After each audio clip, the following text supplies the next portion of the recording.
بسم اللہ الرحمن الرحیم۔ إلهي أنت ربي ذو الجلال والإكرام۔ مزمل آفندی اور بن یونس زخمی حالت میں سلطان کے محل کے ایک کمرے میں پڑے ہوئے تھے۔ ان کی جانیں تو بچ گئی تھیں، لیکن زخم زیادہ تھے اور خون اتنا بہہ گیا تھا کہ ان کا زندہ رہنا ایک معجزہ تھا۔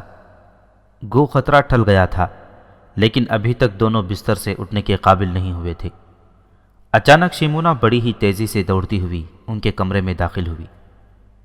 مزمل، شیمونہ نے گھبرائے ہوئے لہجے میں کہا، وزیر اعظم عبد الرحمن سمیری بھی قتل ہو گئے ہیں، لاش لائی جا رہی ہے۔ مزمل اور بن یونس ایک جھٹکے سے اٹھ بیٹھے اور اس کے ساتھ ہی دونوں کی کربناک آہیں نکل گئیں اور پھر وہ لیٹ گئے۔ اس خبر پر تو وہ اٹھ کر باہر نکل جانا چاہتے تھے، لیکن زخموں نے انہیں بیٹھنے بھی نہ دیا اور وہ یوں لیٹ گئے جیسے گھائل ہو کر گر پڑے ہوں۔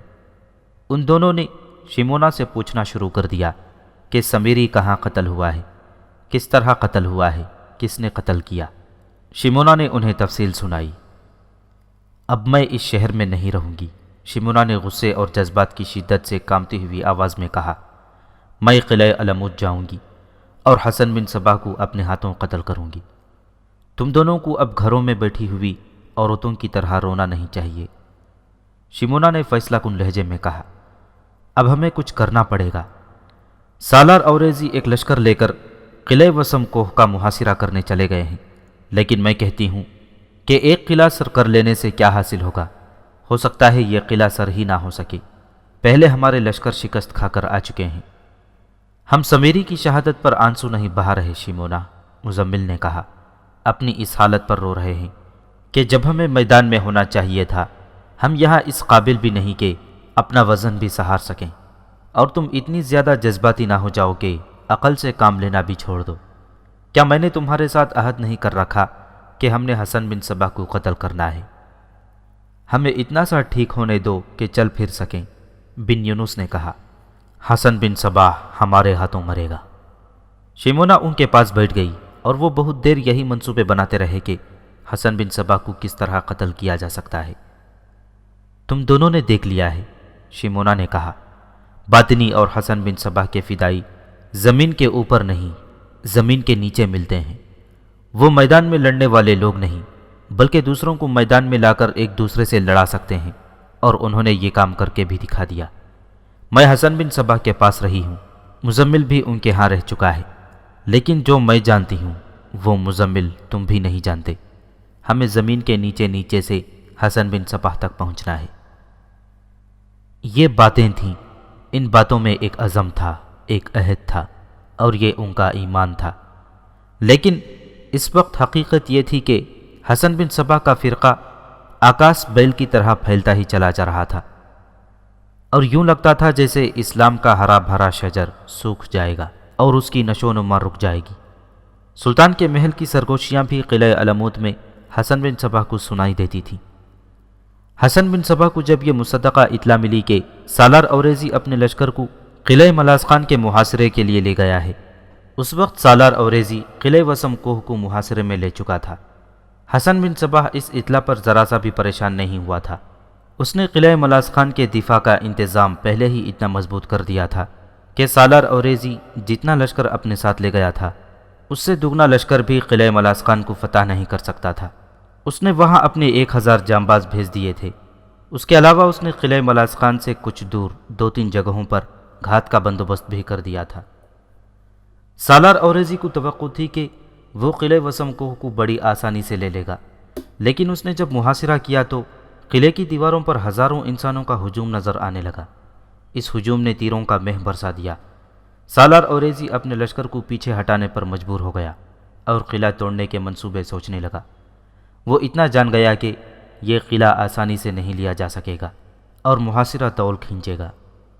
مستند تاریخوں میں آیا ہے کہ حسن بن صباح کا انداز ایسا تھا جیسے اسے کوئی غم نہیں کہ کوئی قلعہ ہاتھ سے نکل جائے۔ اس نے اپنے خاص آدمیوں سے کہا کہ اپنے دشمن کے مذہبی اور معاشرتی سربراہوں کو ختم کر دو۔ مورخ لکھتے ہیں کہ اسے یہ توقع ذرا کم ہی تھی کہ اس کے فدائی ابو مسلم رازی اور وزیر اعظم عبد الرحمن سمیری جیسے اہم ترین سربراہوں کو اتنی آسانی سے قتل کر دیں گے۔ فدائیوں نے یہ کارنامہ کر دکھایا تو حسن بن صبا نے حکم دیا کہ یہی کام جاری رکھو اور دشمن کے کسی بھی حکمران کو اور کسی بھی عالم دین کو زندہ نہ رہنے دو۔ حسن بن صباح اپنے آپ کو مسلمان کہتا تھا، لیکن وہ جب دشمن کا لفظ استعمال کرتا تھا تو اس سے اس کی مراد مسلمان ہی ہوتی تھی۔ وہ کسی کے قتل کا حکم دیتا تو اس انداز سے بولتا تھا جیسے اس کی زبان سے خدا بول رہا ہو۔ اس کے پیروکار مان گئے تھے کہ اس پر وحی نازل ہوتی ہے اور اسے ہر حکم خدا کی طرف سے ملتا ہے۔ ابو مسلم رازی، ابو المظفر مجید فاضل اصفہانی اور عبد الرحمن سمیری کے قتل کے فوراً بعد جو اہم ترین شخصیتیں باطنیوں کے ہاتھوں قتل ہوئیں، اگر داستان کو ہر قتل کو تفصیل سے بیان کرنے لگے تو یوں نظر آئے گا جیسے ایک ہی واردات کے ایک ہی جیسے الفاظ میں دہرائی جا رہی ہو۔ باطنیوں کا طریقہ قتل ایک ہی جیسا تھا۔ یہ وہی طریقہ تھا جس سے ابو مسلم رازی اور دوسرے سربراہوں کو قتل کیا گیا تھا۔ مشہور و معروف تاریخ نویس ابن جوزی نے لکھا ہے کہ چند دنوں میں ہی حسن بن صباح کے فدائیوں نے حاکم دیار بقر اتامک مودود کو قتل کیا، اور اس کے بعد ابو جعفر شاطبی رازی، ابو عبید مستوقی، ابو القاسم کرخی، ابو الفراح قزاتکین کو قتل کیا۔ کچھ دنوں کا وقفہ آیا اور پھر ابلیس کے فدائیوں نے قاضی کرمان، امیر بلکابک سرامر اصفہانی اور قاضی عبداللہ اصفہانی کو قتل کیا۔ قتل کی ہر واردات میں طریقہ قتل ایک ہی استعمال کیا گیا۔ وہ اس طرح کہ فدائی بھیس بدل کر کسی بہانے مقتول تک رسائی حاصل کرتا اور اچانک خنجر نکال کر اسے قتل کر دیتا، بیشتر اس کے کہ اسے پکڑا جاتا، وہ خودکشی کر لیتا۔ اس کے بعد باطنی فدائیوں نے ایک طریقہ اور اختیار کیا۔ دو مورخوں نے لکھا ہے کہ حسن بن صباح کے فدائیوں نے سلجوقی فوج کے سالاروں اور نائب سالاروں کو یوں وارننگ دی کہ ان کے گھروں میں رقعے پھینک دیے جن پر تحریر تھا کہ شیخ الجبل امام حسن بن صباح کی اطاعت قبول کر کے ان کے ہاتھ پر بیعت کر لو، ورنہ تمہارا حشر وہی ہوگا جو پہلے کچھ حاکموں، امیروں اور علماء دین کا کیا جا چکا ہے۔ ظاہر ہے کہ کسی بھی سالار یا ماتحت کمانڈر نے حسن بن صباح کی اطاعت قبول نہیں کرنی تھی۔ ان سب نے یہ تحریریں جو ان کے گھروں میں پھینکی گئی تھیں سلطان برقیارق کو دکھائیں۔ ان ابلیسیوں کی دھمکیوں کو کھوکھلے الفاظ نہ سمجھنا۔ سلطان برقیارق نے سالاروں سے کہا، ایک احتیاط یہ رکھو کہ کوئی سالار اکیلا کہیں نہیں جائے، اس کے ساتھ 3-4 محافظ ہونے چاہیے۔ رات کو اپنے گھروں کے ارد گرد پہرے کھڑے کر دو، اپنے آپ کو کسی بھی وقت غیر مسلح نہ کرو۔ دوسرا طریقہ یہ اختیار کیا جائے کہ ہم ان کے قلعوں پر قبضہ کریں گے۔ تم جانتے ہو کہ سالار اوریزی وسم کو ہو گیا ہوا ہے، اس کے ساتھ ہی ہم نے باطنیوں کا جو قتل عام کروایا ہے وہ کافی نہیں۔ یہ تحریریں جو تم سب تک پہنچائی گئی ہیں ثبوت ہیں کہ باطنی یہاں موجود ہیں اور زمین کے نیچے نیچے پوری طرح سرگرم ہیں۔ میرے مخبر اپنا کام کر رہے ہیں، تم اپنے مخبروں کو سرگرم کر دو۔ تاریخوں میں واضح الفاظ میں لکھا ہے کہ تمام سالاروں، ان کے نائبین اور اہم قسم کے ماتحت کمانڈروں نے اپنے آپ کو رات کے وقت بھی مسلح رکھنا شروع کر دیا۔ انہوں نے اپنے گھروں پر پہرے دار مقرر کر دیے جو رات بھر مکانوں کے ارد گرد گھومتے پھرتے رہتے تھے۔ سالاروں نے اپنے مخبر سارے شہر میں پھیلا دیے تھے۔ پچھلے کسی باب میں ایک سپہ سالار ابو جعفر حجازی کا تفصیلی ذکر آیا ہے۔ مقتولین کی مندرجہ ذیل فہرست میں بھی ایک ابو جعفر کا نام شامل ہے۔ یہ ابو جعفر کوئی عالم دین تھا اور حسن بن صباح کے خلاف عملی طور پر سرگرم رہتا تھا۔ ایک فدائی نے اس کا مرید بن کر اسے قتل کر دیا تھا۔ اب داستان کو جس ابو جعفر حجازی کا ذکر کر رہا ہے یہ سلطان کی فوج کا یعنی سلطنت سلجوقیہ کے لشکر کا سپہ سالار تھا۔ پہلے بیان ہو چکا ہے کہ سلطان برقیارق کا خوشامدی تھا اور اس کا ہر غلط حکم بھی بصر و چشم مانتا اور اس کی تعمیل کرتا تھا۔ سالار اوریزی کے ساتھ تو اس کی خاص دشمنی تھی اور اوریزی کو اس نے گرفتار تک کر لیا تھا۔ یہ ساری تفصیل پہلے ابواب میں بیان ہو چکی ہیں۔ سلطان برقیارق کو اللہ تبارک و تعالی نے روشنی دکھائی اور وہ راہ راست پر آ گیا تو اس نے وہ اہمیت جو وہ کبھی سپہ سالار حجازی کو دیا کرتا تھا سالار اوریزی کو دینی شروع کر دی تھی۔ سلطان محترم، ایک روز خانہ جنگی کے کچھ دن بعد سپہ سالار حجازی سلطان برق یارق کے ہاں گیا اور کہا، گستاخی کی معافی پہلے ہی مانگ لیتا ہوں، ایک بات جو دل میں کھٹک رہی ہے وہ ضرور کہوں گا۔ ایک وقت تھا کہ آپ چھوٹی سے چھوٹی بات سے لے کر سلطنت کے بڑے سے بڑے مسئلے کے بارے میں میرے ساتھ بات کرتے اور میرے مشورے طلب کیا کرتے تھے، مگر میں اب وہ وقت دیکھ رہا ہوں کہ آپ نے مجھے بالکل ہی نظر انداز کر دیا ہے، اور یوں پتہ چلتا ہے کہ سالار اوریزی نہ ہوا تو سلطنت سلجوقیہ کی بنیادیں ہل جائیں گی۔ محترم ابو جعفر، سلطان برق یارق نے کہا، آپ میرے والد مرحوم کے وقتوں کے سالار ہیں، میرے دل میں آپ کا درجہ روحانی باپ جیسا ہے۔ آپ کا شکوہ بجا ہے کہ میں اب آپ کو وہ قدر و منزلت نہیں دیتا جو کسی وقت دیا کرتا تھا۔ آپ نے دل کی بات کہی ہے اور صاف صاف کہی ہے، اور یہ بات مجھے پسند ہے۔ ایسے ہی میں دل کی گہرائیوں سے بات نکالوں گا اور آپ سے کروں گا۔ آپ جس وقت کی بات کرتے ہیں اس وقت میں گمراہ ہو گیا تھا یا گمراہ کر دیا گیا تھا۔ آپ کو تو معلوم ہے کہ ایک حسین و جمیل اور پرکشش لڑکی نے مجھ پر اپنے حسن و جوانی کا جادو اور حشیش کا نشہ طاری کر دیا تھا۔ اس وقت آپ نے مجھے جھنجھوڑا نہیں، بیدار نہیں کیا، بلکہ میری خوشامدی کی اور میرا ہر وہ حکم بھی بصر و چشم مانا جو سلطنت کے مفاد کے خلاف تھا۔ اللہ نے مجھے اور میری روحانی قوتوں کو بیدار کر دیا تو مجھے پتہ چلا کہ یہ سیاہ اور وہ سفید ہے، یہ غلط اور وہ صحیح ہے، اور اس وقت مجھے پتہ چلا کہ مجھے گمراہ کیے رکھنے میں آپ کا بھی ہاتھ ہے۔ میرے دل میں اگر آپ کا احترام نہ ہوتا تو میں کبھی کا آپ کو جلاد کے حوالے کر چکا ہوتا۔ میں آپ سے توقع رکھوں گا کہ میرے دل میں آپ اپنا یہ احترام قائم رکھنے کی کوشش کریں۔ میں آپ کو صرف ایک بات سمجھانا چاہتا ہوں جو آپ فوراً سمجھ جائیں، وہ یہ ہے کہ دل میں خوشنودی اللہ کی رکھیں، اپنے حاکم کی یا اپنے سلطان کی نہیں۔ کیا آپ نے یہ حدیث مبارکہ نہیں سنی کہ بہترین جہاد جابر سلطان کے منہ پر کلمہ حق کہنا ہے؟ مگر آپ نے جابر سلطان کو خوش رکھنے کے جتن کیے اور اللہ کی ذات باری کو نظر انداز کیے رکھا۔ یہ گناہ تھا میرے بزرگوار۔ کیا آپ میرے بدلے ہوئے کردار کو قبول کریں گے؟ سپہ سالار ابو جعفر حجازی نے کہا، میں آپ کا یہ الزام تسلیم کرتا ہوں کہ میں دیکھ رہا تھا کہ آپ پر کون سا جادو چلایا جا رہا تھا، لیکن یہ میری لغزش تھی یا گناہ تھا کہ میں نے آنکھیں بند کیے رکھیں اور آپ کی خوشامد میں لگا رہا۔ لیکن سلطان محترم، اس خانہ جنگی نے اور خون کے اس دریا نے جو ہم لوگوں نے ایک دوسرے کا بہایا ہے، میری روح کو اس طرح بیدار کر دیا ہے جس طرح آپ کی روح بیدار ہوئی ہے۔ مجھے موقع دیں، میں اب آپ کو نہیں اللہ کی ذات باری کو راضی کروں گا۔ اس کے بعد سپہ سالار حجازی نے جیسے عہد کر لیا ہو کہ وہ کسی باطنی کو زندہ نہیں چھوڑے گا۔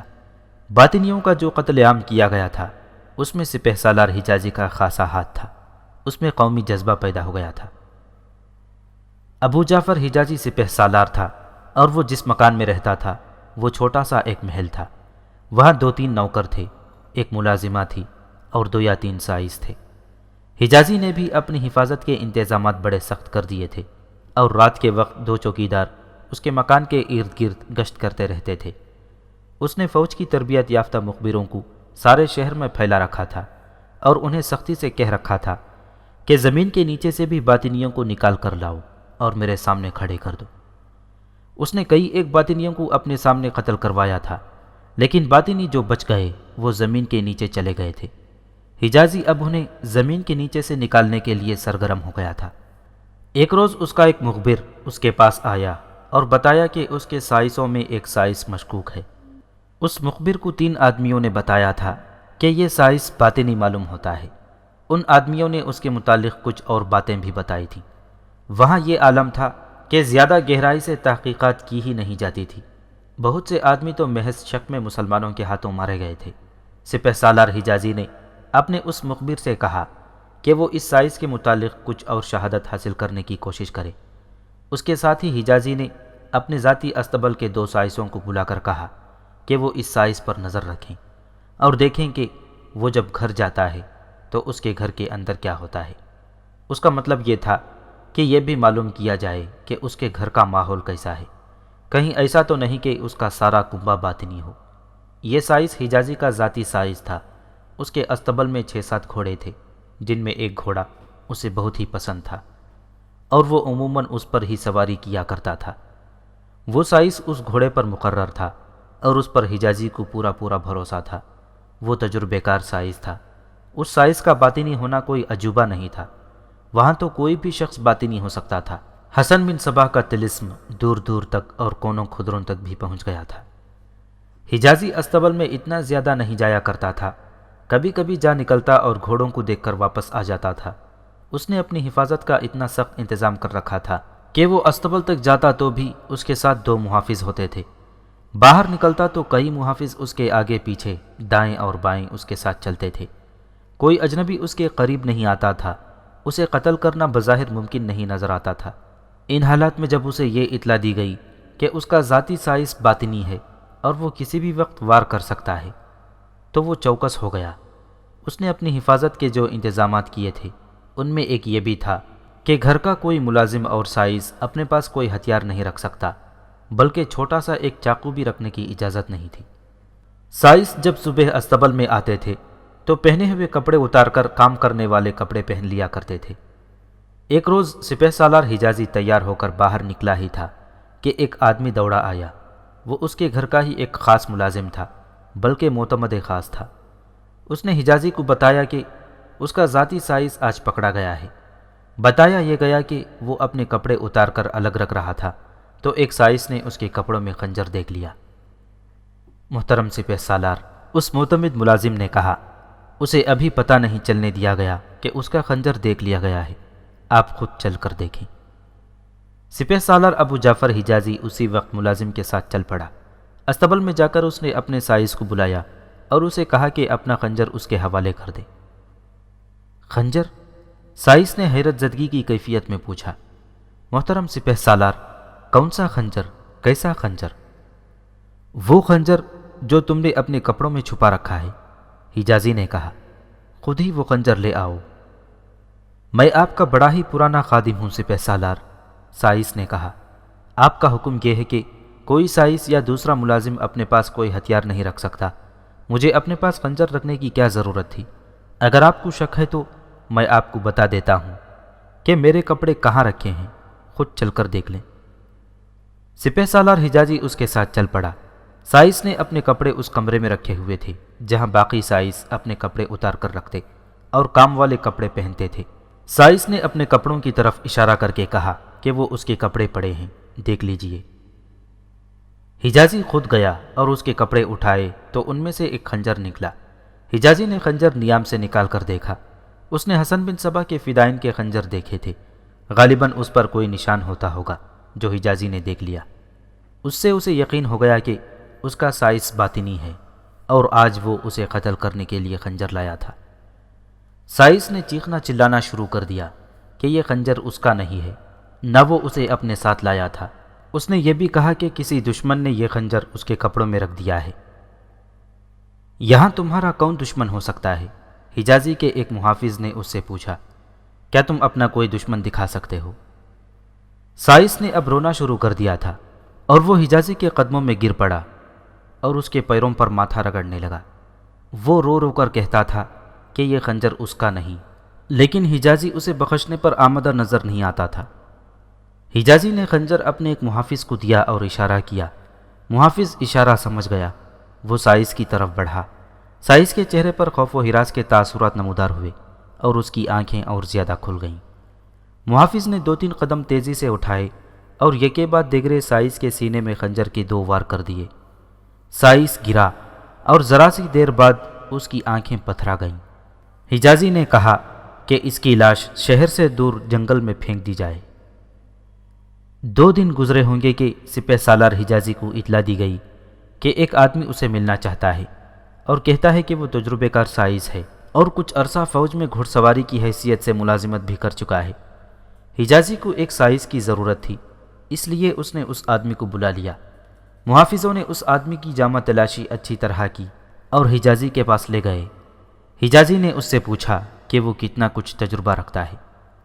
اس شخص نے حجازی کو بتایا کہ وہ فوج میں گھڑ سوار کی حیثیت سے ملازمت کر چکا ہے اور اس نے 2 لڑائیاں بھی لڑی تھیں۔ اس نے اپنے جسم پر تلواروں کے زخموں کے 2 نشان دکھائے اور کہا کہ ان زخمیوں کی وجہ سے وہ فوج کے قابل نہیں رہا تھا، لیکن سائس کا کام خوش اسلوبی سے کر سکتا ہے۔ مختصر یہ کہ اس شخص نے حجازی کو قائل اور متاثر کر لیا اور حجازی نے حکم دے دیا کہ اسے استبل میں رکھ لیا جائے۔ اس نئے سائس نے اتنا اچھا رویہ اختیار کیا کہ استبل کے دوسرے سائس اس کی تعریفیں کرنے لگے۔ وہ خوش طبع، خوش اخلاق اور حلیم قسم کا آدمی تھا، ہر کسی کے ساتھ پیار سے بات کرتا تھا اور اپنے کام میں تو وہ بہت ہی ماہر تھا۔ 2-3 دنوں بعد سپہ سالار حجازی استبل میں گھوڑے دیکھنے کے لیے گیا۔ اس نے اپنا وہ گھوڑا دیکھا جو اس کا منظور نظر تھا۔ سائس نے اس گھوڑے کی دیکھ بھال بڑی محنت سے کی تھی۔ حجازی نے اس گھوڑے کی پیٹھ پر ہاتھ پھیرا۔ نیا سائس اس کے قریب آ کر کھڑا ہو گیا اور اسے گھوڑے کے صفات بیان کرنے لگا۔ اچانک سائس نے اپنے کپڑوں کے اندر سے خنجر نکالا اور پیشتر اس کے کہ حجازی کے دونوں محافظ اس تک پہنچتے، اس کا خنجر حجازی کے دل میں اتر چکا تھا۔ سائس محافظوں سے بچنے کے لیے دوڑ کر گھوڑے کی دوسری طرف ہو گیا اور خون آلود خنجر اپنے دل میں اتار لیا۔ تب پتہ چلا کہ یہ تو باطنی تھا۔ مرو شہر کا وہی مکان تھا جس میں وہ درویش داخل ہوا تھا، جس نے سالار اوریزی کو قرآن مجید کھول کر ایک آیت پڑھائی اور کہا تھا کہ یہ یاد رکھنا اور اس کا ورد کرتے ہوئے جانا، فتح تمہاری ہوگی۔ اس مکان کے اندر وہی درویش اپنے 3-4 ساتھیوں کے ساتھ بیٹھا ہوا تھا کہ باہر والا دروازہ بڑی زور سے کھلا اور ان کا ایک ساتھی دوڑتا ہوا کمرے میں داخل ہوا۔ لو بھائیوں، اس آدمی نے کہا، کام ہو گیا ہے۔ ہمارے فدائی نے سپہ سالار ابو جعفر حجازی کو قتل کر کے اپنے آپ کو بھی مار لیا ہے۔ پہلے سائس کو مروانے والے باطنی ہی تھے۔ اس سائس کے کپڑوں میں خنجر باطنیوں نے ہی رکھوایا تھا، اور پھر دوسرا سائس صرف باطنی ہی نہیں بلکہ فدائی تھا۔ یہ ایک ہی واقعہ نہیں بلکہ تاریخوں میں ایسے کئی واقعات ملتے ہیں۔ مرو کے معاشرے میں کئی سرکردہ افراد تھے جو باطنیوں کے خلاف سرگرم ہو گئے تھے۔ انہیں قتل کرنا ضروری تھا، لیکن ان سب نے اپنی حفاظت کے انتظامات کر لیے تھے اور وہ جہاں بھی جاتے ان کے ساتھ محافظ ہوتے تھے۔ اس صورتحال میں انہیں قتل کرنا آسان نہیں تھا۔ ان کے قتل کا یہی طریقہ اختیار کیا گیا جو حجازی کو قتل کرنے کے لیے آزمایا گیا تھا۔ کوئی فدائی کسی سرکردہ آدمی کے ہاں مظلوم اور غریب بن کر ملازمت حاصل کر لیتا اور موقع پا کر اپنے شکار کو قتل کر دیتا تھا۔ دیہی علاقوں میں قبیلوں کے سردار تھے جو حسن بن صبح کی اطاعت قبول نہیں کرتے تھے، نہ اپنے قبیلے کے کسی شخص کو ایسی اجازت دیتے تھے۔ کسی پر شک ہو جاتا کہ اس کا ذہنی رجحان باطنیوں کی طرف ہو رہا ہے تو قبیلے کا سردار اسے قتل کروا دیتا تھا۔ ان سرداروں نے بھی اپنے ساتھ محافظ رکھے ہوئے تھے۔ انہیں قتل کرنے کا بھی یہی طریقہ اختیار کیا گیا تھا۔ پہلے ذکر آ چکا ہے کہ حسن بن صباح اصفہان کو اپنا مرکز بنانا چاہتا تھا۔ تاریخوں کے مطابق اس نے اپنے بے شمار فدائی اور دیگر پیروکار اصفہان بھیج دیے تھے۔ حسن بن صباح نے اصفہان میں مسلمانوں کو قتل کرنے کا ایک اور طریقہ اپنے فدائین کو بتایا۔ مرو میں اس نے دیکھ لیا تھا کہ ایک مسلمان قتل ہوتا تھا تو اس کے بدلے 3 باطنیوں کو قتل کر دیا جاتا تھا۔ حسن بن صباح نے اپنے باطنیوں کو یوں سمجھایا کہ وہ 1-2 مسلمانوں کو ایسے قتل کریں کہ ان کی لاشیں نہ ملیں اور پتہ ہی نہ چلے کہ وہ قتل ہو گئے ہیں۔ اصفہان کے ایک حصے میں مکان بہت ہی پرانے تھے جن میں کافی لوگ رہتے تھے۔ گلیاں تنگ تھیں اور مکانوں کی دیواریں اور چھتیں بوسیدہ ہو گئی تھیں۔ ایک گلی کے سرے پر ایک اندھا کھڑا نظر آنے لگا۔ وہ اپنے قریب سے گزرتے کسی آدمی کی آہٹیں پا سنتا تو اسے روک لیتا اور کہتا کہ اللہ کے نام پر اسے اس گلی میں ایک جگہ تک پہنچا دیں۔ وہ آدمی اسے اندھا سمجھ کر اس کا ہاتھ پکڑ لیتا اور آگے آگے چل پڑتا۔ اندھا اسے کہتا کہ آگے ایک گلی دائیں کو مڑتی ہے، اسے اس گلی کے ایک مکان تک پہنچا دیں۔ یوں وہ شخص اس اندھے کا ہاتھ پکڑے ہوئے اس گلی کے وسط تک جاتا۔ ایک مکان سے 2-3 آدمی نکلتے اور اس آدمی کو پکڑ کر مکان کے اندر لے جاتے اور اس کا گلا گھونٹ کر ہلاک کر ڈالتے۔ وہ شخص اندھا نہیں ہوتا تھا، گلی میں سے گزرتے ہوئے آدمیوں کو دیکھ سکتا تھا اور پہچان لیتا کہ یہ باطنی نہیں مسلمان ہے۔ اس طرح ایک آدمی کو مروا کر وہ کہیں اور چلا جاتا اور اسی طرح کسی اور آدمی کو اپنا ہاتھ پکڑوا کر اس کے پیچھے چل پڑتا۔ اس کے بعد وہ آدمی کسی کو نظر نہ آتا۔ 1 مہینے میں بے شمار مسلمان لاپتہ ہو گئے اور شہر بھر میں خوف و ہراس پھیل گیا۔ ابن اسیر نے لکھا ہے کہ کسی گھر کا کوئی آدمی شام تک واپس گھر نہیں پہنچتا تھا تو وہاں صفِ ماتم بچھ جاتی تھی۔ اس کے گھر والے یہ سمجھ لیتے کہ وہ غائب ہو گیا ہے، لیکن اس سوال کا جواب کہیں سے بھی نہیں مل رہا تھا کہ یہ اتنے زیادہ آدمی کہاں لاپتہ ہو گئے ہیں۔ اس زمانے میں بھی روحانی عامل، قیافہ شناس اور نجومی موجود تھے۔ لوگ ان سے پوچھتے تھے کہ وہ اپنے علم کے ذریعے معلوم کریں کہ کیا ان لوگوں کو جنات اٹھا کر لے گئے ہیں یا وہ کہاں غائب ہو گئے ہیں۔ روحانی عاملوں کو کچھ بھی پتہ نہیں چل رہا تھا۔ صرف ایک عامل نے بتایا کہ جتنے آدمی لاپتہ ہو چکے ہیں ان میں سے ایک بھی زندہ نہیں، لیکن وہ اس سوال کا جواب نہ دے سکا کہ وہ آدمی موت تک کس طرح پہنچے اور موت کی آغوش میں انہیں کون لے کر گیا تھا۔ ایک روز ایک اندھا ایسے ہی ایک آدمی کو روک کر اسے اپنے ساتھ لے گیا۔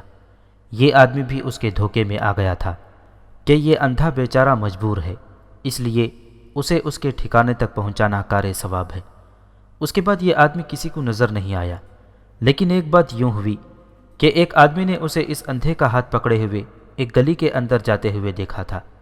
اس نے کئی لوگوں کو بتایا کہ گم ہونے والے شخص کو ایک اندھا اپنی رہنمائی کے لیے ایک گلی کے اندر لے گیا تھا۔ اسی روز یا اگلے روز اس آدمی نے، جس نے اس بدقسمت آدمی کو اندھے کے ساتھ جاتے دیکھا تھا، 3-4 آدمیوں کو اپنے ساتھ لیا اور انہیں ایک جگہ چھپا کر اکیلا آگے گیا۔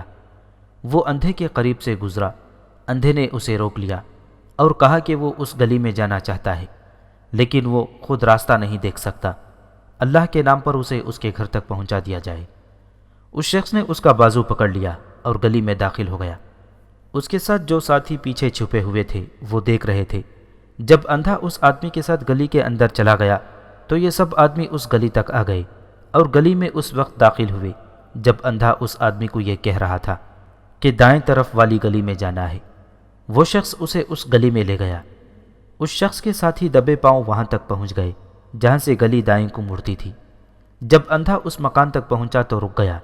اندر سے 3 آدمی نکلے اور اس شخص کو پکڑ لیا۔ اس کے چھپے ہوئے ساتھی تلواریں نکال کر دوڑتے ہوئے پہنچے اور ان آدمیوں کو تلواروں پر رکھ لیا۔ وہ سب اندر کو بھاگ رہے تھے، لیکن وہ تینوں اور اندھا بھی تلواروں سے کٹ مرے۔ مکان کے اندر گئے تو صحن میں ایک جگہ لکڑی کے تختے رکھے ہوئے تھے اور ان پر کچھ سامان پڑا ہوا تھا۔ وہ بہت ہی پرانے زمانے کا مکان تھا۔ اندر اس قدر بدبو تھی کہ ٹھہرا نہیں جا سکتا تھا، لیکن یہ بدبو بتا رہی تھی کہ اس مکان میں مردار گل سڑ رہے ہیں یا انسانوں کی لاشیں پڑی ہیں۔ مکان بالکل خالی تھا۔ کمروں میں دیکھا گیا لیکن کچھ سراغ نہ ملا۔ ایک آدمی کے کہنے پر لکڑی کے تختے ہٹائے گئے تو دیکھا کہ ان کے نیچے ایک گہرا گڑھا کھدا ہوا ہے جس میں بے انداز لاشیں پڑی ہوئی تھیں۔ اوپر والی لاشیں تازہ لگتی تھیں اور بدبو سے پتہ چلتا تھا کہ ان کے نیچے لاشیں گل سڑ رہی ہیں اور مکان میں ان کی بدبو پھیلی ہوئی تھی۔ ایک تو یہ طریقہ تھا کہ اس سے نہ جانے کتنے مسلمانوں کو غائب کر دیا گیا تھا۔ ان میں سے کچھ کی لاشیں اس گڑھے سے ملیں اور کوئی نہیں بتا سکتا تھا کہ کتنے مکانوں میں ایسے اور گڑھے ہوں گے جن میں لاپتہ ہونے والے مسلمانوں کی لاشیں پڑی ہوئی ہوں گی۔ مسلمانوں کے غائب ہونے کا سلسلہ رکا نہیں بلکہ چلتا رہا۔ کچھ سراغ نہیں ملتا تھا کہ وہ کہاں غائب کیے جا رہے ہیں۔ مسلمان اتنے بھڑکے ہوئے تھے کہ شہر میں کوئی انہیں نابینا نظر آتا تو وہ اسے قتل کر دیتے تھے۔ پھر بھی مسلمان غائب ہوتے رہے۔ ایک اور طریقہ بھی اختیار کیا گیا جس کا سراغ مل گیا۔ سراغ یوں ملا کہ ایک آدمی الصبح فجر کی اذان سن کر مسجد کو جا رہا تھا تو اسے یوں نظر آیا جیسے 2-3 آدمی کسی آدمی کو گھسیٹ کر ایک مکان کے اندر لے جا رہے ہوں۔ وہ نہتا تھا، اس لیے اس نے اس آدمی کو چھڑانے کی کوشش نہ کی۔ اس کے بجائے اس نے یہ کارروائی کی کہ مسجد میں جب نمازی اکٹھے ہوئے تو اس نے نمازیوں کو بتایا کہ ایک مکان پر اسے شک ہے، اور اس نے جو دیکھا تھا وہ انہیں بتایا۔ نماز کے بعد یہ خبر مسلمانوں کے محلوں میں پھیل گئی اور ایک ہجوم اس مکان کے سامنے اکٹھا ہو گیا۔ اس ہجوم میں زیادہ تر آدمی تلواروں سے مسلح تھے۔ دروازے پر دستک دی گئی لیکن اندر سے کوئی جواب نہ ملا۔ آخر یہ لوگ اندر چلے گئے۔ یہ قدیم وقتوں کی حویلی تھی جو غیر آباد نظر آتی تھی۔ اس کے تمام کمروں میں جا کر دیکھا، وہاں کوئی نہیں تھا اور یوں لگتا تھا جیسے یہ مکان ایک مدت سے غیر آباد ہے۔ وہاں بھی بدبو تھی۔ صاف پتہ چلتا تھا کہ انسانی لاش یا لاشوں کی ہے۔ ادھر آؤ، ایک آدمی نے بلند آواز سے کہا، اس کنویں میں دیکھو۔ حویلی کا صحن خاصا کشادہ تھا اور اس کے ایک کونے میں کنواں تھا۔ کنویں میں جھک کر دیکھا تو آدھا کنواں لاشوں سے بھرا پڑا تھا۔ اوپر سے 2-3 لاشیں نکالی گئیں، یہ ابھی خراب نہیں ہوئی تھیں۔ ان میں ایک لاش کا خون بالکل تازہ تھا۔ یہ وہی آدمی ہوگا جسے اس شخص نے دیکھا تھا کہ گھسیٹ کر اندر لے جا رہے تھے۔ ان چند ایک لاشوں کے بعد کوئی اور لاش نہ نکالی گئی، کیونکہ دانشمند بزرگوں نے لوگوں سے یہ کہا تھا کہ نیچے لاشوں کی حالت بہت ہی بری معلوم ہوتی ہے، نہ ہی نکالی جائیں تو بہتر ہے، ورنہ اس کے پسماندگان کے دلوں کو بہت ہی صدمہ پہنچے گا۔ چنانچہ اس کنویں کو مٹی سے بھر دیا گیا۔ یہ تو بتایا ہی نہیں جا سکتا تھا کہ اس کنویں میں کتنے 100 لاشیں پڑی ہوئی ہیں۔ اس دوران باطنیوں نے جن اہم شخصیتوں کو قتل کیا ان کے نام یہ ہیں: امیر اسد ملک شاہی، امیر بخش اور امیر سیاہ پوش۔ یہ تینوں مختلف علاقوں کے امیر تھے اور انہوں نے حسن بن صباح کے خلاف اپنا اپنا محاذ قائم کر رکھا تھا۔ امیر سیاہ پوش ہمیشہ کالے رنگ کے کپڑے پہنتا اور دن رات کا زیادہ تر وقت عبادت اور تلاوت قرآن میں گزارتا تھا۔ باطنیوں کو قتل تو کیا جا رہا تھا، لیکن امیر سیاہ پوش پہلا امیر اور عالم دین تھا جس نے باقاعدہ فتویٰ دیا تھا کہ حسن بن صباح اور اس کے پیروکاروں کا قتل گناہ نہیں بلکہ کار ثواب ہے۔ اس کے بعد حسن بن صباح کے حکم سے چند اور شخصیتوں کو قتل کیا گیا۔ ان میں امیر یوسف کے معتمد خاص تغرل بگ، امیر ارعش اور ہادی علی گیلانی خاص طور پر شامل ہیں۔ پھر انہوں نے منقرقہ والی دستان اور سکندر صوفی قروینی کو بھی قتل کر دیا۔ مندرجہ بالا مقتولین میں ایک خصوصی اہمیت کا حامل تھا، وہ سلطان ملک شاہ مرحوم کا غلام ہوا کرتا تھا۔ ملک شاہ نے جب حسن بن صباح اور اس کے فرقے کے خلاف انسدادی مہم شروع کی تھی تو اس غلام نے کسی کے حکم کے بغیر ہی اپنی جان کو خطرے میں ڈال کر بہت سے باطنیوں کو قتل کیا تھا، اور ایسے طریقے وضع کیے کہ باطنیوں کے لیے کم از کم مرو میں ٹھہرنا مشکل ہو گیا تھا۔ سلطان ملک شاہ مرحوم نے دیکھا کہ اس شخص کو اس نے غلام بنا رکھا ہے، لیکن اس میں عقل و دانش خصوصی طور پر قابل تعریف ہے۔ ملک شاہ نے اسے چھوٹے سے ایک علاقے کا امیر بنا دیا۔ اس نے اپنے علاقے میں کسی باطنی کو زندہ نہ چھوڑا اور اپنا سارا علاقہ ان ابلیسیوں سے پاک کر دیا۔ لیکن حسن بن صباح نے اس کے قتل کا خصوصی حکم دیا، اور ایک فدائی نے اسے ایک مسجد میں دھوکے میں قتل کر دیا اور خودکشی کر لی۔ اصفہان میں ایک مشہور و معروف عالم دین تھے جن کا نام شیخ مسعود بن محمد نجندی فقیر شافعی تھے۔ اس کے پیروکاروں کا حلقہ بہت دور دور تک پھیلا ہوا تھا۔ اس کا وعظ اور خطبہ سننے کے لیے لوگ اکثر دور کا سفر کر کے آیا کرتے تھے۔ اس عالم دین اور فقیر نے جب دیکھا کہ باطنی علماء کو قتل کر رہے ہیں تو اس نے ایک خطبے میں اختتامی وار کا اعلان کر دیا۔ یہ دوسرا عالم دین تھا جس نے خطبے میں یہ فتویٰ دیا تھا کہ حسن بن صباح اور اس کے پیروکاروں کا قتل ہر مسلمان پر فرض ہے، اور اگر کوئی مسلمان اس فرض کی ادائیگی میں پس و پیش کرتا ہے تو اس کا مطلب یہ ہے کہ وہ ابلیس کی جان کا محافظ ہے، یہ گناہ کبیرہ ہے۔ اس عالم دین نے یہ انتقامی کارروائی کی کہ شہر کے باہر 4-5 جگہوں پر کشادہ اور گہرے گڑھے کھدوائے، ان سب میں لکڑیاں پھینک کر آگ لگا دی، اور یہ آگ ہر وقت جلتی رہتی تھی۔ لوگوں کے دلوں میں شیخ مسعود نجندی کا احترام بلکہ عقیدت اس قدر زیادہ تھی کہ اس کی زبان سے نکلے ہوئے ہر لفظ کو لوگ برحق سمجھتے اور اس کے کہے ہوئے ہر لفظ کو حکم کا درجہ دیتے تھے۔ لوگوں نے اپنے کام کاج چھوڑ کر یہ گڑھے کھودے اور لکڑیاں کاٹ کاٹ کر لائے اور ان گڑھوں میں پھینکی اور آگ لگائی۔ اگلا کام یہ تھا کہ شہر میں مخبر اور جاسوس پھیلا دیے گئے جو باطنیوں کی نشاندہی کرتے تھے۔ اصفہان میں باطنی کوئی تھوڑی تعداد میں نہیں تھے۔ ایک مورخ نے تو لکھا ہے کہ اصفہان کی تقریباً آدھی آبادی باطنیوں کی تھی۔ مسلمانوں کو جہاں تک پتہ چلتا کہ یہاں باطنی رہتا ہے، وہاں جا ہلہ بولتے، اور باطنی ایک ہاتھ آ جائے، 2 آ جائیں یا اس سے زیادہ پکڑے جائیں، ان سب کو گھسیٹتے دھکیلتے آگ کے کسی قریبی گڑھے تک لے جاتے اور انہیں زندہ آگ میں پھینک دیتے۔ شیخ مسعود نجندی نے شہر کا قانون اپنے ہاتھ میں لے لیا تھا۔ اس کے حکم سے شہر کی ناکہ بندی کر دی گئی تھی کیونکہ باطنی بھاگ رہے تھے۔ مسلمانوں نے کسی باطنی کو بھاگنے نہ دیا۔ کوئی بھی بھاگنے کی کوشش کرتا اسے پکڑ کر آگ میں پھینک دیتے تھے۔ اس کا بھاگنا ہی ایک ثبوت ہوتا تھا کہ وہ باطنی تھا۔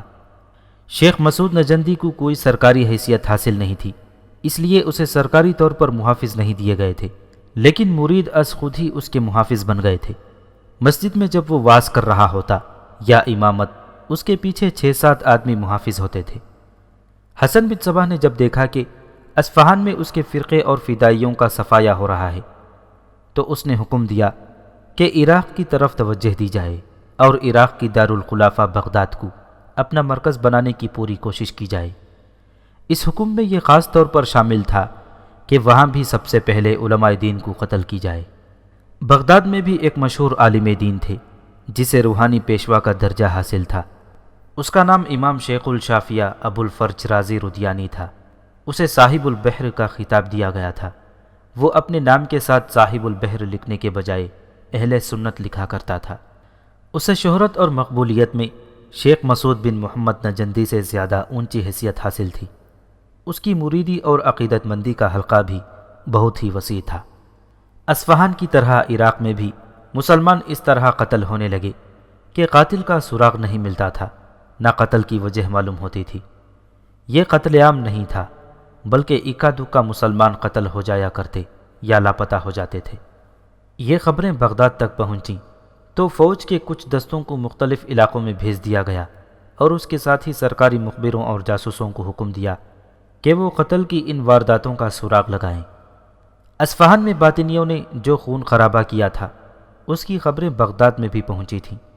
آخر وہاں کے حکمران کو یقین کرنا پڑا کہ یہ باطنی ہیں جو مسلمانوں کو قتل کر رہے ہیں۔ یہ خبر بغداد کے مسلمانوں کے گھروں تک پہنچ گئی اور اس طرح لوگ چوکنے ہو گئے۔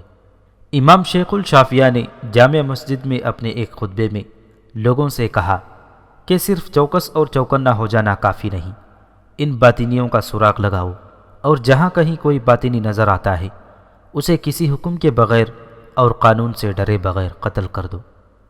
لوگوں کے لیے اپنے امام کے یہ الفاظ ایسے تھے جیسے یہ اللہ کا حکم اترا ہو۔ انہوں نے باطنیوں کا سراغ لگا کر انہیں قتل کرنا شروع کر دیا۔ امام شیخ الشافعیہ کے چند ایک معتقد اس کے محافظ بن گئے اور وہ جدھر بھی جاتا یہ محافظ اس کے ساتھ ہوتے تھے۔ مسجد میں جب وہ امامت کے لیے کھڑا ہوتا تو اس کے پیچھے اس کے 7-8 محافظ کھڑے ہوتے اور پہلی صف کے دوسرے نمازی ان محافظوں کے دائیں بائیں کھڑے ہوتے تھے۔ کسی اور کو اجازت نہیں تھی کہ وہ پہلی صف میں امام کے پیچھے کھڑا ہو کر نماز پڑھے۔ جمعہ کا مبارک دن تھا۔ امام شیخ الشافعیہ نے خطبہ شروع کیا۔ باہر مسجد کے دروازے پر کسی نمازی نے بڑی ہی بلند اور پرجوش آواز میں اللہ اکبر کا نعرہ لگایا۔ تمام نمازیوں نے پیچھے مڑ کر دیکھا اور امام شافعیہ نے اپنا خطبہ روک لیا۔ سب نے دیکھا کہ ایک آدمی مسجد میں نعرہ لگا کر داخل ہوا ہے اور اس کے کپڑوں پر خون لگا ہوا ہے۔ اس کے ہاتھ میں خون آلود خنجر تھا۔ میں امام شیخ الشافعیہ کے حکم سے ابھی 3 ابلیسیوں کو قتل کر کے آ رہا ہوں۔ وہ نمازیوں کے اوپر سے گزرتا اگلی صف کی طرف بڑھا جا رہا تھا اور کہہ رہا تھا، یا امام گواہ رہنا، میں نے آج بہت بڑا ثواب کمایا ہے۔ میرے اہل سنت بھائیوں، اس نے خنجر والا ہاتھ بلند کر کے نمازیوں سے مخاطب ہو کر کہا، میں نے اپنے اللہ کی خوشنودی کے لیے اپنے امام کے حکم کی تعمیل کی ہے۔ میں تم سب کو یہ بتانا چاہتا ہوں کہ میرے 5 چھوٹے چھوٹے بچے ہیں اور ان کی ماں ہے۔ میری زندگی 2-4 دن کی رہ گئی ہے، کیونکہ باطنی اپنے ساتھیوں کے خون کا بدلہ ضرور لیں گے اور مجھے قتل کر دیں گے۔ میں اپنی بیوی اور اپنے بچوں کو تم سب کے سپرد کرتا ہوں۔ ان کی روزی اور باعزت زندگی کی ذمہ داری تمہیں سونپتا ہوں۔ نمازیوں نے جزاک اللہ کا بڑا ہی بلند ورد شروع کر دیا اور اس شخص کو خراج تحسین پیش کرنے لگے۔ کئی آوازیں اٹھیں کہ تمہارے بچوں کی روزی کے ذمہ دار ہم ہیں۔ امام شیخ الشافعیہ ممبر سے اتر آیا اور اس آدمی کی پیٹھ پر ہاتھ رکھا۔ ہر ذی روح کی روزی کا ذمہ اللہ تبارک و تعالی نے اپنے پاس رکھا ہوا ہے۔ امام نے بلند آواز سے کہا، یہ ضروری نہیں کہ تم قتل ہو جاؤ گے۔ اگر ایسا ہو بھی گیا تو اللہ تعالیٰ تمہارے بچوں اور تمہاری بیوی کو اس کا پورا اجر دیں گے۔ یہ کپڑے تبدیل کرو اور غسل کر کے آؤ، یہ باطنیوں کا خون ہے جو خنزیر کے خون کی طرح نجس اور ناپاک ہے۔ ابھی امام شیخ الشافعیہ یہ بات کہہ ہی رہا تھا کہ اس شخص نے اس کی طرف گھوم کر خنجر امام کے سینے میں اتار دیا اور بڑی تیزی سے 2 مرتبہ خنجر امام کے سینے میں مارا امام کے محافظ جو اگلی صف میں بیٹھے تھے بڑی تیزی سے اٹھے۔ امام گر پڑا۔ محافظ اسے سنبھالنے لگے تو قاتل ممبر کے اوپر جا کھڑا ہوا اور اپنا خنجر ہوا میں بلند کر کے زور سے نیچے کو کھینچا اور اپنے دل میں اتار لیا۔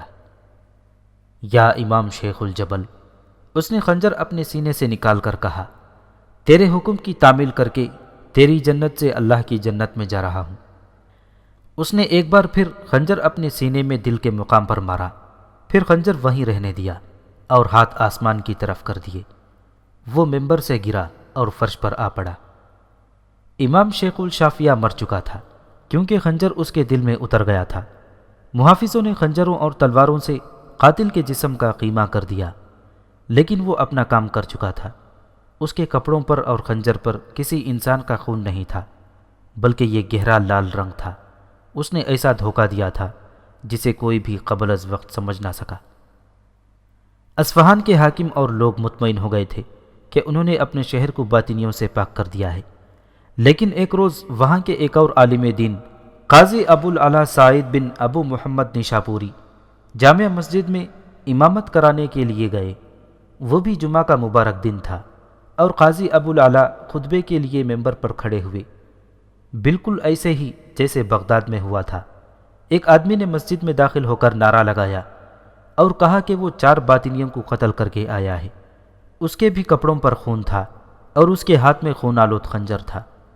اس نے بالکل ویسا ہی ناٹک کھیلا اور قاضی ابو العلا تک پہنچ گیا اور نمازیوں سے مخاطب ہو کر ویسے ہی الفاظ کہے جو امام شیخ الشافیہ کے قاتل نے کہے تھے، اور اس کے فوراً بعد قاضی العلا کے سینے میں خنجر سے 3 وار کیے۔ قاتل ممبر پر چڑھ گیا اور اس نے خنجر سے خودکشی کر لی۔ ان تاریخی واقعات سے یہ ظاہر ہوتا ہے کہ باطنی تعداد میں بہت ہی زیادہ ہو گئے تھے، لیکن بعض مورخوں نے لکھا ہے کہ ان کی تعداد اتنی زیادہ نہیں تھی کہ وہ یوں اہم دینی اور معاشرتی شخصیتوں کو قتل کرتے پھرتے۔ وجہ یہ تھی کہ ان میں حسن بن صبا نے ایسا سفاکانہ جذبہ بھر دیا تھا کہ اس کا ایک فدائی ایک ہجوم میں داخل ہو کر اپنے مطلوبہ شکار کو قتل کر دیتا تھا اور پھر اپنے آپ کو بھی مار لیتا تھا۔ یہ حسن بن صبا کی اس جنت کا کمال تھا جو اس نے قلعہ علموت میں بنائی تھی۔ پہلے اس جنت کی پوری تفصیل بیان ہو چکی ہے۔ اس جنت سے جسے نکال کر کسی کے قتل کے لیے بھیجا جاتا، اسے یقین دلایا جاتا تھا کہ وہ ہمیشہ کے لیے جنت میں رہے گا۔ اسے یہ بھی بتایا جاتا تھا کہ وہ قتل کر کے اپنے آپ کو قتل کر دے گا، لیکن اسے یہ یقین بھی دلایا جاتا تھا کہ وہ اس دنیا کی جنت سے نکل کر اللہ کی جنت میں چلا جائے گا جو اس سے کہیں زیادہ حسین ہوگی، اور وہاں اسے جو حوریں ملیں گی وہ اس جنت کی حوروں سے بہت زیادہ خوبصورت ہوں گی۔